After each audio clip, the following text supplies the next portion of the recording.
this one. We're playing white. Black's rook just took our pawn on g3.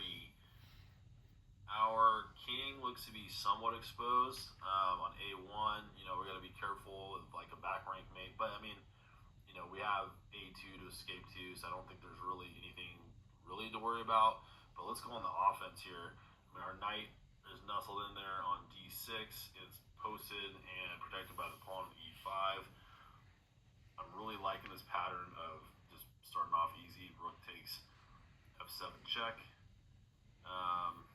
Can't go to any of those squares except for d8. So what would the follow-up be? So rook takes f7 check, king to d8. Let's see here. Let's say rook to f8 check. And if he comes back to e7, then we have rook to e8 checkmate. That's just more pattern recognition, having seen that knight-rook combo many times before. And then our pawn also defends the f6 square, so he can't escape. Now let's say when I check him on f8 with my rook, he doesn't go back to e7. Let's say he goes to c7, then I go rook to c8 check. He can squirt out on b6, so it doesn't have the same effect. He's not going to get checkmated, but is that still worth it? So rook takes f7 check, king to d8, rook to f8 check, king to c7, rook to c8 check, king to b6. Is there anything forcing here? Maybe the knight takes pawn, knight takes c4 check, keep the checks going, and he can't go anywhere on the c file. So let's say he goes to like b5, attacking my knight. How do we really follow that up?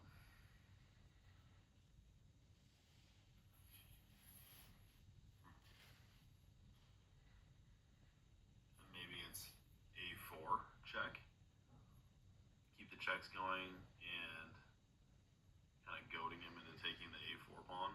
So maybe king takes a4 now, and then rook takes a7 check, and he comes back to say b.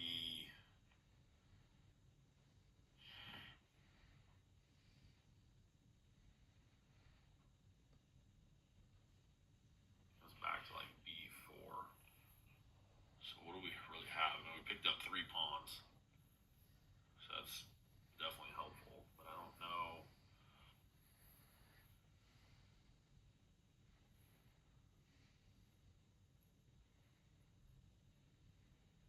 I don't know if that's it. Maybe we should try something a little bit more simple. Like, we want to get our rook on e8 with checkmate, ideally, right? So what if I just push, like, to set up the mating net with like rook to h8, and then I'm threatening to go rook e8 check? Can he stop that? Yeah, I mean, he can stop that with knight to c7. So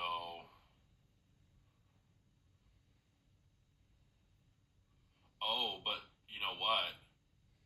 So let's entertain that line for a second. Rook to h8, knight to c7, but we try to deflect it, or not deflect, but we're going to remove the defender of the e8 square with rook to c8. Now we're attacking. Now we're just going to threaten to take the knight if he doesn't move it. So he can't move it. He can't move that knight. And his rook can't protect it because the pawn on c4 is in the way. So he can't go like rook c3 or anything like that, unless I can just take it. So let's play around with that before I make the move. Rook to h8, knight to c7, rook to c8, and he's going to lose his knight. So I think that's it. Rook h8. I'm going to make the move. Yes. He goes rook to g1 check. I gotta go king a2. Oh, he checked me with the knight. Knight to c3 check. I gotta take the knight. That's it. That's the end of the problem.